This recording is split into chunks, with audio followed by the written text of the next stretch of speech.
దేవునికి స్తోత్రం. ప్రభునందు ప్రియులారా, ప్రభు అయిన యేసుక్రీస్తు నామమున ముందుగా మీకు అందరికీ నా హృదయపూర్వక శుభాభినందనలు.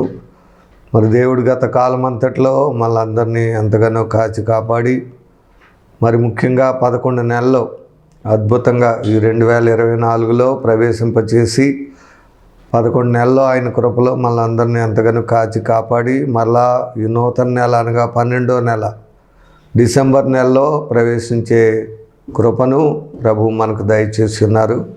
అందుని బట్టి దేవునికి ముందుగా వందనాలు చెల్లిస్తున్నాను. మరి డిసెంబర్ నెల అంటే మన అందరికీ తెలుసు, ఇది సంవత్సరమునకు ఆఖరు నెల. మరి ముఖ్యంగా మన క్రైస్తవులకి అయినటువంటి మన అందరికి కూడా ఇది క్రిస్మస్ వేడుకలు జరిగించుకునే నెల. మరి జనరల్గా డిసెంబర్ 25ని యేసుర పుట్టినట్లుగా క్రైస్తవ లోకం అంతా కూడా ఈ డిసెంబర్ అంటే డేటు 25 అనేది ఎక్కడ లేదు కనుక ఈ 1వ తారీఖు నుంచి నెల ఇంతవరకు కూడా చక్కగా అన్ని సంఘాల్లో అనేక క్రిస్మస్ వేడుకలు జరిగించుకోవడం కూడా మనం చూస్తున్నాం. దేవునికి స్తోత్రం. మరి ఈ సీజన్లోకి మనం వచ్చాం కాబట్టి ఈ డిసెంబర్ నెలలో ఈ కార్యక్రమాలు కూడా మరి యేసుప్రభు పుట్టిన సందర్భాల్లో విషయాల్లో మనం కూడా ఈ క్రిస్మస్ సందేశాలు మనం నేర్చుకుందాం. మరి ప్రభు ఈ లోకానికి రావడం గల ఉద్దేశం ఏంటి, ఆయన ఎందుకు వచ్చాడు, ఆయన ఏమై ఉన్నారు, ఆయన రాకడ గల ఉద్దేశం ఏంటి అనేది, ఆయన పుట్టుకలో ఉన్నటువంటి అనేక మర్మాలు మనము తెలుసుకొనవలసిన వారంగా ఉన్నాం. బిళ్ళారా, ముఖ్యంగా మనం యేసుప్రభు సువార్తలో ఆయన పుట్టుక గురించి మనం తెలుసుకోవాలి. రెండవది ఆయన చేసిన కార్యాల గురించి, మూడవదిగా ఆయన శిలువ మరణాన్ని గురించి, నాలుగవదిగా ఆయన పునరుత్థానమును గురించి మనం తెలుసుకొనవలసిన వారమై ఉన్నాం. మరి క్రిస్మస్ వేడుకలో మరి రాబోయే ఈ 2-3 వారాల్లో మనము ఈ క్రిస్మస్ సందేశాలు మనం విందాం. చక్కగా మీరు అందరూ విని మరి యొక్క క్రిస్మస్ ఆనందాన్ని, సంతోషాన్ని మీరు కూడా మీ కుటుంబాల్లో పొందుకోవాలని, ఆ ఆనందాన్ని, సంతోషాన్ని మీరు అనుభవించాలని ముందుగా దైవజనుడిగా నేను మీకు ఈ విషయాలు తెలియజేస్తూ ఉన్నాను. మరి ఈరోజు ఈ యొక్క క్రిస్మస్ ఉద్దేశించి డిసెంబర్ నెల అంతా కూడా ఈ క్రిస్మస్ సందేశాలు మనం విందాం. మరి ఈరోజు దేవుడు మనకిచ్చే వాక్య భాగము లూకా సువార్త 2వ అధ్యాయము 8వ వచనం నుండి కొన్ని వచనాలు మనం చదువుకుందాం. ఆ దేశంలో కొందరు గొర్రెల కాపరులు పొలములో ఉండి రాత్రి వేళ తమ మందను కాచుకొని చుండగా ప్రభు దూత వారి యొద్దకు వచ్చి నిలిచెను. ప్రభు మహిమ వారి చుట్టూ ప్రకాశించినందున వారు మిక్కిలి భయపడిరి.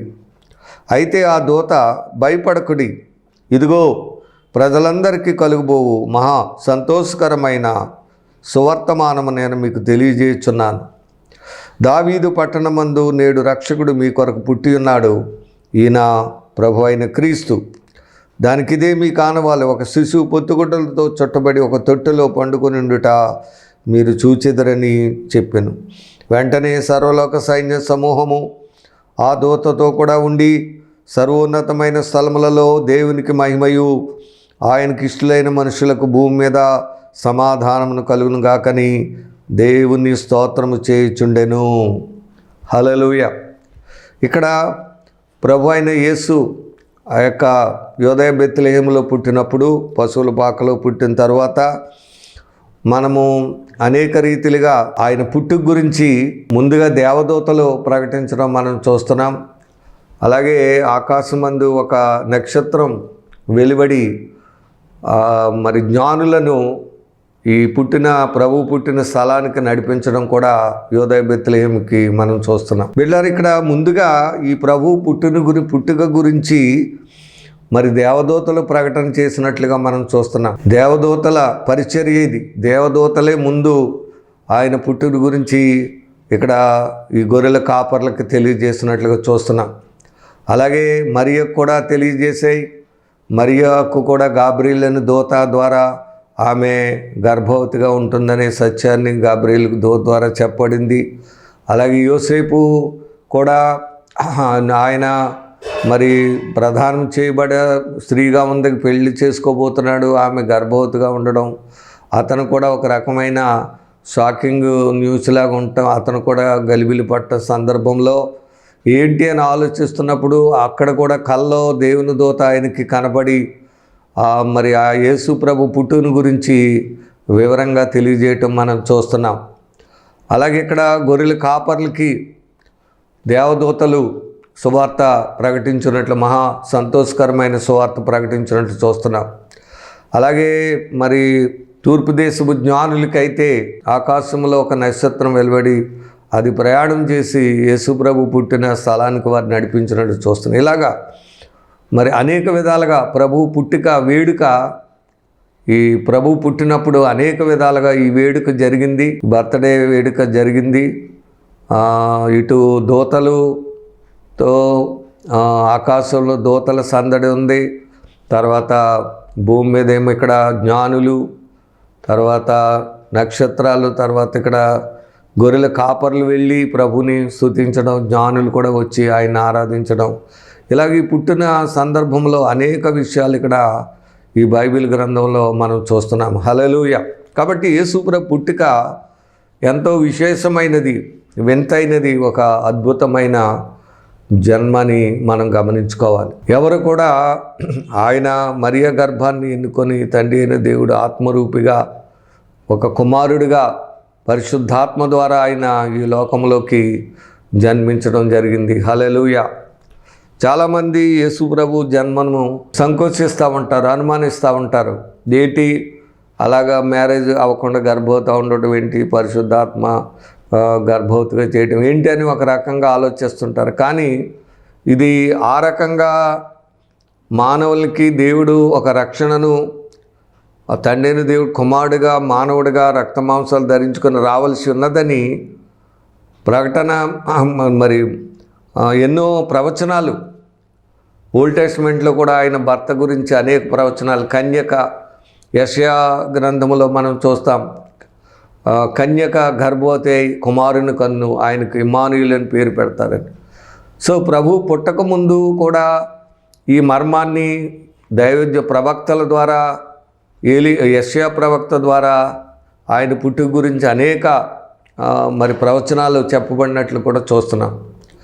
కనుక ఊరికనే వచ్చిన దేవుని విధానాన్ని బట్టి దేవుడు మానవులకు ఏర్పాటు చేసిన ఒక రక్షణ సంకల్పాన్ని భూమి మీదకి దేవుడు పంపించడం ద్వారానే ఒక ఉన్నతమైన మరి పుట్టిక ఇక్కడ జరిగినట్లుగా మనం చూస్తున్నాం. హల్లెలూయా. అయితే ఈ గొర్రెల కాపర్ల గురించి మనం రెండు విషయాలు మనం చూద్దాం. వీళ్ళు రాత్రివేళ తమ మందను కాచుకొనుచు ఉన్నారు. ప్రభు దూత వారి యొద్దకు వచ్చి నిలిచింది. మహిమ వారి చుట్టూ ప్రకాశించినందున వారు మిక్కిలి భయపడిరి. హల్లెలూయా. ఆ ప్రభు దూతలు కూడా ప్రభు మహిమను కలిగిన వారంగా ఉన్నట్లుగా మనం చూస్తాం. అలాగే దేవుని పిల్లలమని చెప్పుకుంటున్న మనం కూడా, లేక దేవుని సేవకులమని చెప్పుకుంటున్న మనం కూడా దేవుని మహిమను కలిగిన ప్రజలుగా ఉండాలి. హల్లెలూయా. ఈ సువార్త చెప్పేటప్పుడు మనం దేవుని ఆత్మ కలిగి దేవుని సన్నిధిలో చక్కగా ప్రభుని స్తుతించి ఆరాధించే వారంగా ఉండాలి. సువార్తను ప్రకటించే వారంగా ఉండాలి. ఇక్కడ దేవుని దూతలు, ప్రభు దూతలు అని ఉంది, రాయబడింది. ప్రభు దూత అని ఉంది. ఒక దూత, ప్రభు దూత వారి యొద్దకు నిలిచింది. ఎప్పుడైతే ఆ దూత వచ్చిందో ప్రభు మహిమ వారి చుట్టూ ప్రకాశించినట్లుగా మనం చూస్తున్నాం. ఒక గొప్ప వెలుగు, అదే దేవుని మహిమ వారికి అక్కడ ప్రకాశించినందుకు కనపడుతుంది. అప్పుడు ఈ వెలుగు ఎప్పుడైతే వచ్చిందో వాళ్ళు చాలా భయపడ్డారు, చాలా ఆందోళన చెందినప్పుడు ఇక్కడ ఎందుకు ఆ దూత వచ్చిందో, ఎందుకు ప్రభు మహిమ వారికి కనపడింది అన్నదే ఇక్కడ మనకి చక్కటి సువార్త. అయితే ఆ దూత భయపడకుడి, ఇదిగో ప్రజలందరికీ కలుగుబోవు మహా సంతోషకరమైన సువర్తమానము నేను మీకు తెలియజేయుచున్నాను. హల్లెలూయా. ప్రజలందరికీ కలుగుబోవు మహా సంతోషకరమైన సువార్తమానం ఏంటది? ప్రజలందరికీ కలుగుబోవు మహా సంతోషకరమైన సువార్తం ఏంటంటే అదే యేసు జననం. హల్లెలూయా. బిళ్ళరు ఇక్కడ దేవుని దూత ప్రభు యొక్క జననమును గూర్చి ప్రకటిస్తున్నాయి. మానవులు ఎవరు కూడా ముందు మానవులు ఎవరూ తెలియజేయలేదు. మానవులు ఎవరు కూడా యేసు ప్రభు రక్షకుడని, ఆయన ప్రభు అయిన క్రీస్తు అని ఎవరికి తెలియదు.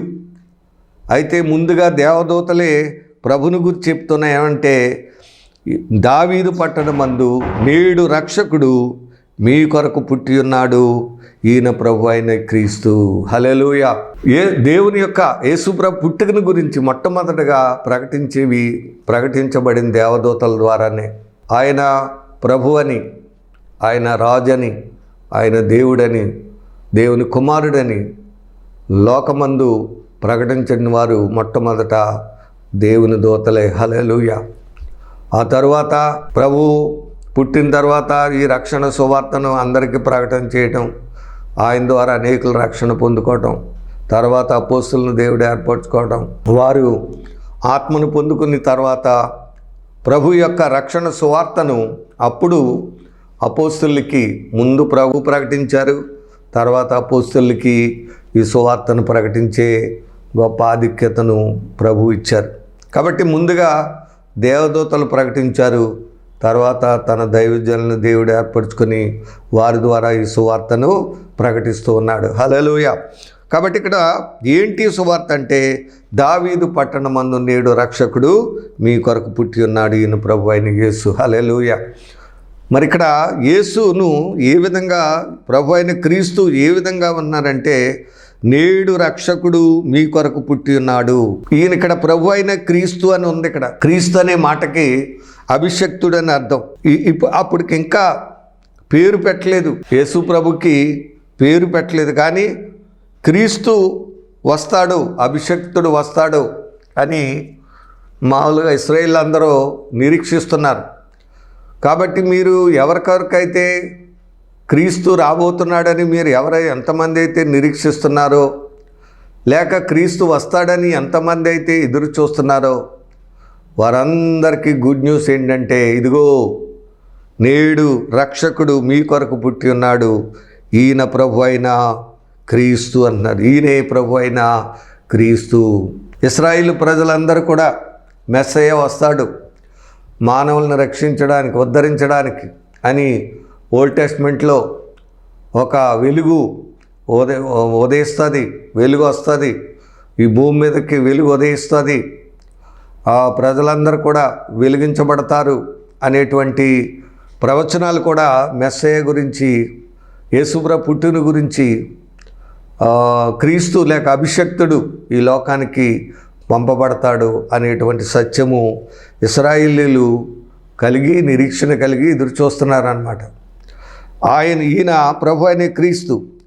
ఇప్పుడు ఇక్కడ యేసు అని ఎక్కడ పేరు పెట్టారంటే, ఆయన దేవాలయంలోనికి వెళ్ళిన తర్వాత ఆ 8వ రోజు సున్నతి చేయించడానికి దేవాలయం అంటే యూదులైన ప్రతివారు 8వ రోజుని తీసుకెళ్ళి దేవాలయం తీసుకెళ్ళి సున్నతి చేయించాలి. అప్పుడు ఆ శిశువును 21వ వచనంలో ఉంది, ఆ శిశువును సున్నతి చేయవలసిన 8వ దినం వచ్చినప్పుడు గర్భమందు ఆయన పడక మునుపు దేవదూత ద్వారా పెట్టబడిన యేసు అను పేరు వారు ఆయనకు పెట్టిరి. హల్లెలూయా.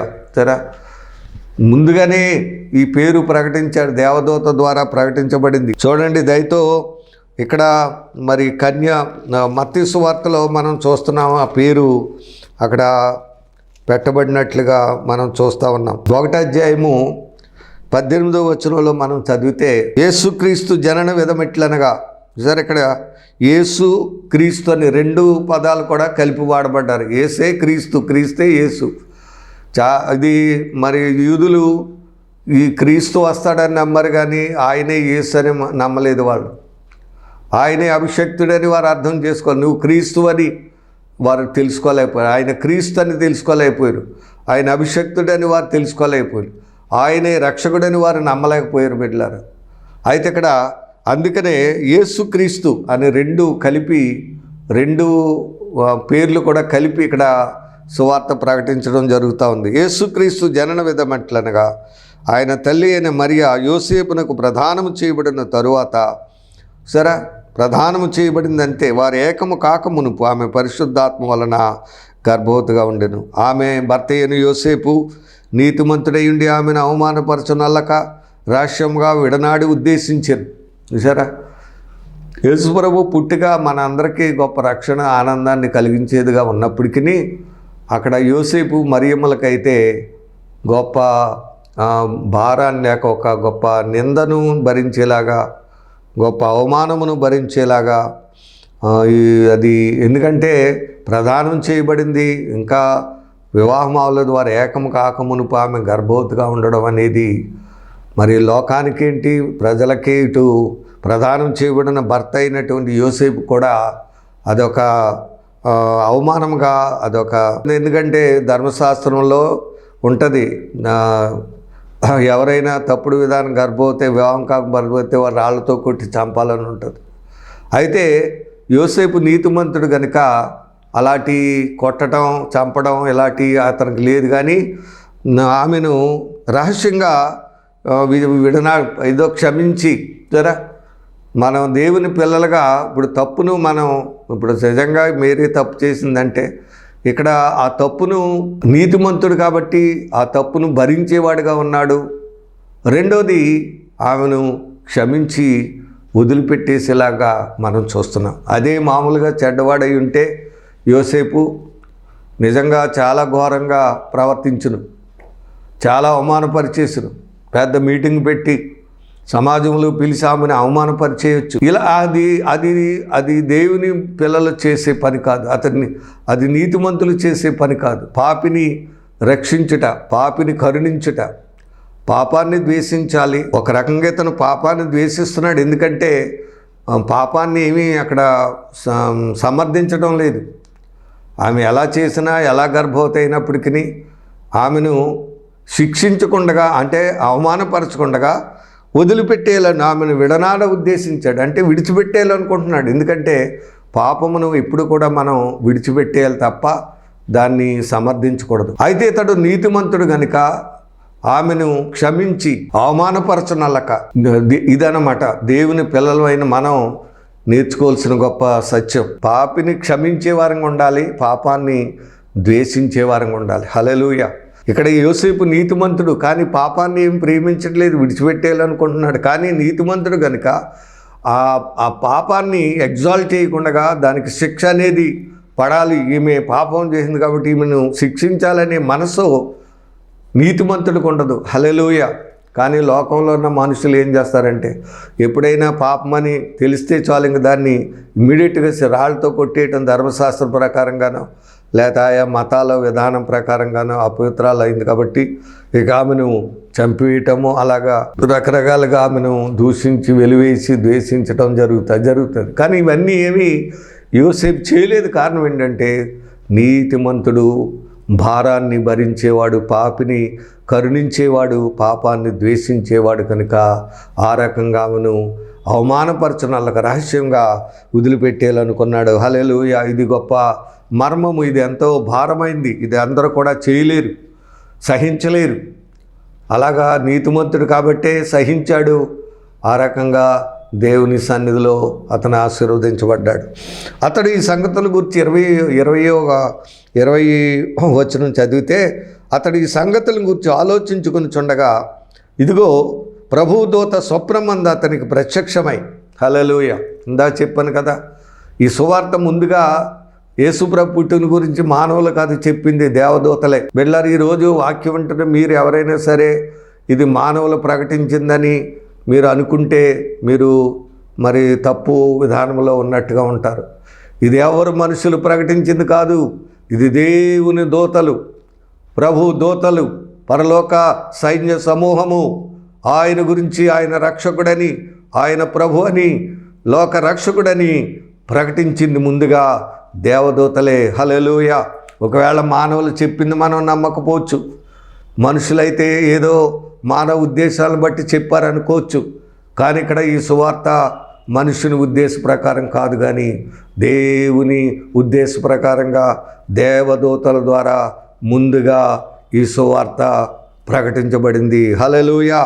అప్పుడు అతనికి స్వప్నమందు అతని ప్రత్యక్షమై, దావీదు కుమారుడు అయిన యోసేపు, నీ భార్య అయిన మరియను చేర్చుకున్నట్టుకు భయపడకము, ఆమె గర్భము ధరించినది పరిశుద్ధాత్మ వలన కలిగినది. హల్లెలూయా. చెడు తిరుగులు తిరగడం వల్ల కాదు, లేకపోతే ఏదో అపవిత్రాలు అవ్వడం కాదు. దేవాతి దేవుడే పరిశుద్ధాత్ముడు ఆమె గర్భమును కోరుకుని ఆమె గర్భము ధరించింది పరిశుద్ధాత్మ వలన కలిగినది. దేవాతి దేవుడే నరుడుగా ఆమె గర్భములో నుండి లోకరక్షకుడిగా ఉద్భవించబోతున్నాడు. హల్లెలూయా. గొప్ప సంగతి ఇక్కడ యోసేపుకి దేవుని దూతల ద్వారా బయలుపరచబడిందండి. భయపడిపోతున్నాడు. ఎందుకంటే లోకం ఇది, ఎవరైనా ఏదైనా అనేస్తారు, ఏంటో అనుకుంటారు అని చాలా భయపడిపోతున్నాడు. ఈ రోజున నీవు కూడా దేవుని నమ్ముకోవడానికి ఎంతో భయపడుతున్నావేమో, దేవుని బిడ్డగా జీవించడానికి భయపడుతున్నావేమో, రక్షణ పొందడానికి భయపడుతున్నావేమో, ప్రభు బిడ్డగా నువ్వు ప్రభు బిడ్డగా అవ్వడానికి భయపడుచున్నావేమో, దేవునిలో రావడానికి ఎవరేమనుకుంటారని నువ్వు మానవుల విషయంలో భయపడుతున్నావేమో.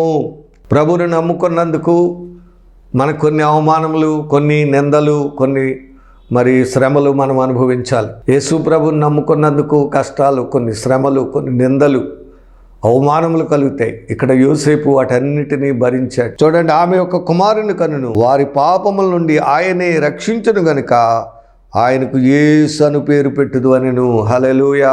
మానవుడిగా యేసు అని పేరని ఎందుకు వచ్చాడంటే ఒక రక్షకుడిగా ఈ లోకానికి వచ్చాడు. హల్లెలూయా. బిడ్డలారా, ఇది సత్యం, మనం అందరం కూడా తెలుసుకోవాలి. ఆయన యేసు అనగా రక్షకుడు అని అర్థం.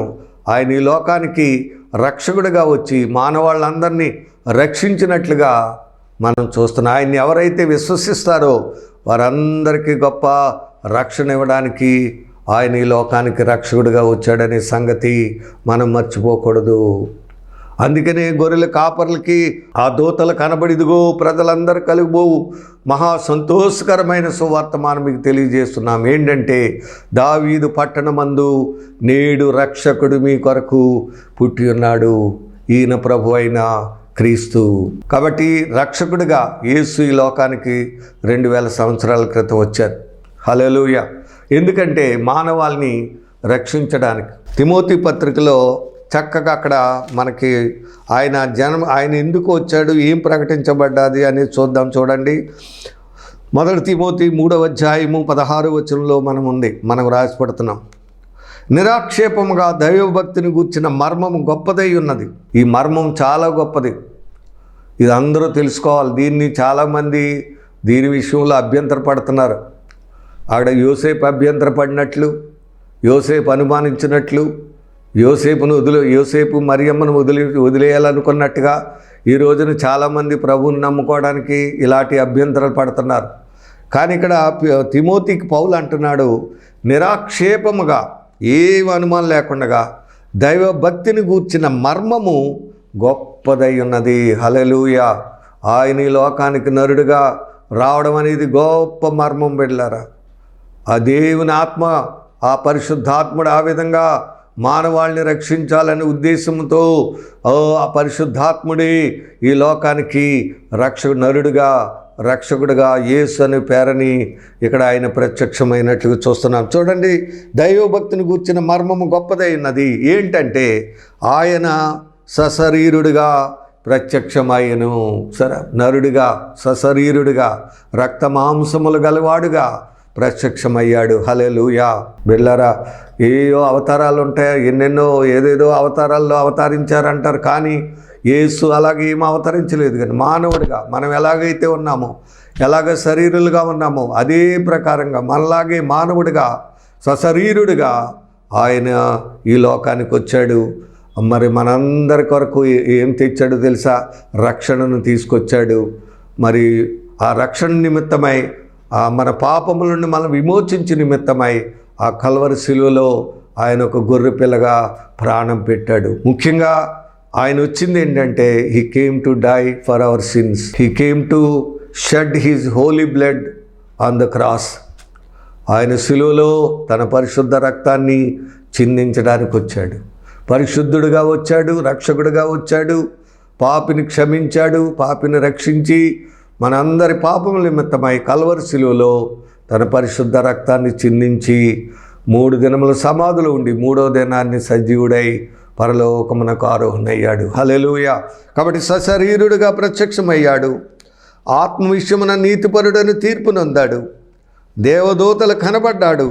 రక్షకుడని జనములలో ప్రకటింపబడెను. రక్షకుడు అని ప్రకటిస్తున్నాం. ఈ క్రిస్మస్ నెలంతా కూడా దైవజనులు మరి చక్కటి సువార్తను ఏమని ప్రకటిస్తున్నారంటే ఆయన రక్షకుడు మన కొరకు ఉదయించినాడని చక్కగా సువార్చి పాటలు పాడుతూ ఉంటారు. తర్వాత లోకమందు నమ్మదగినవాడు, నమ్మిన వాళ్ళకి రక్షణ ఇచ్చాడు. అది నమ్మబడ్డాడంటే నువ్వు నమ్మితే ఖచ్చితంగా నీకు రక్షణ ఉంది, పాపము నుండి విమోచన నీకు దొరుకుతుంది. ఆయన రక్తముతో నిన్ను కడిగి శుద్ధి చేస్తాడు. నమ్మబడిను, ఆరోహణుడై తేజోమయుడయ్యను. హల్లెలూయా. ఇది దైవభక్తి. మళ్ళా సిలువ వేయబడ్డాడు. 3వ దినాన్ని తిరిగి లేచి ఆరోహణమై తేజోమయుడయ్యాడు, తిరిగి లేచాడు. హల్లెలూయా. ఈరోజు ఎవరైనా సరే వాక్యం వింటున్న దేవుని ఇదే శుభవార్త, ప్రజలందరూ కలిగిపో సువార్త. ఇదిగో పాపం అనే బంధకాల్లో పాపం వల్ల వచ్చే జీతం మరణము, ఆ భయంకరమైన వేదన, భయముల, ఆందోళనలు, బలహీనతలు, వ్యాధులు, భయంకరమైన దుస్థితిని అనుభవిస్తున్న మానవాళ్ళందరికీ గొప్ప రక్షణ ఇవ్వడానికి, పాపముల నుండి విమోచించడానికి, పరిశుద్ధులుగా చేయడానికి, శోధనల నుండి, వేదనల నుండి, భయం, ఆందోళన నుండి, బలహీనతలు, వ్యాధుల నుండి విడిపించి రక్షించి గొప్ప ఆనందాన్ని, సంతోషాన్ని, నెమ్మదిని, శాంతిని ఇవ్వడానికే యేసు ప్రభు ఈ లోకానికి వచ్చాడు. బిడ్డలారా, ఆయన నమ్మితే రక్షకుడని విశ్వసించి మరి నీ పాపములను ప్రభు దగ్గర ఒప్పుకొని పశ్చాత్తాపడితే ఖచ్చితంగా నీ పాపములు క్షమించి ఆయన రక్తంతో కడిగి నిన్ను విమోచించి గొప్ప ఆనందాన్ని, గొప్ప సంతోషాన్ని, ఇప్పుడైతే నువ్వు నెమ్మది లేని స్థితిలో ఉండొచ్చు, ఎంతో విచారంతో ఉన్నావు, ఎంతో వేదనతో ఉండొచ్చు, భయంకరమైన బలహీనతలతో ఉన్నావు.